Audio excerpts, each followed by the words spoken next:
இங்க ஒரு கடற்கரை பக்கத்துல ஒரு மிகப்பெரிய மனிதன் கரை ஒதுங்குறான்.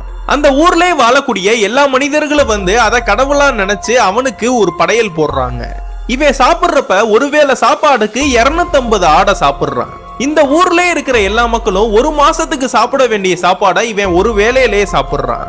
இதெல்லாம் பார்த்ததும் அவங்களுக்குள்ளே டிஸ்கஸ் பண்ணிக்கிறாங்க, இது கடவுள் கிடையாது, இது ஒரு பூதம்னு. இப்படியே போயிட்டு இருந்தா இவன் பசியால நம்ம ஊரையே அழிச்சிருவான்னு பேசிக்கிறாங்க. இதெல்லாம் பார்த்த இவனும் நம்மளோட பசியை ஆத்துனவங்களுக்கு நம்மளும் ஏதாச்சும் உதவி பண்ணணும்னு அவனோட தொப்பியை எடுத்து அந்த கடல் தண்ணியை மோக்குறான். அதை அப்படியே எடுத்து கீழே ஊத்துறப்ப டன் கணக்குல மீன்கள்லாம் கொட்டுதுங்க. இதெல்லாம் பார்த்த அந்த மனிதர்களும் ஒரே நேரத்துல இவ்வளவு உணவு கிடைக்குதேன்னு ரொம்ப சந்தோஷப்படுறாங்க.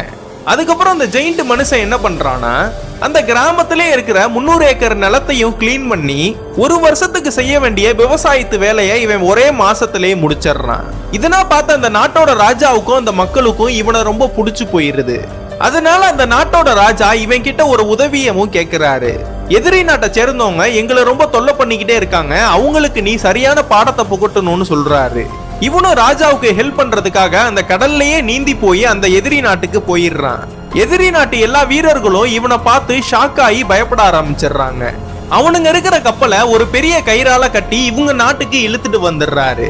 அவனுங்க எல்லாரும் சேர்ந்து இவரை தாக்கலான்னு ஒரு பெரிய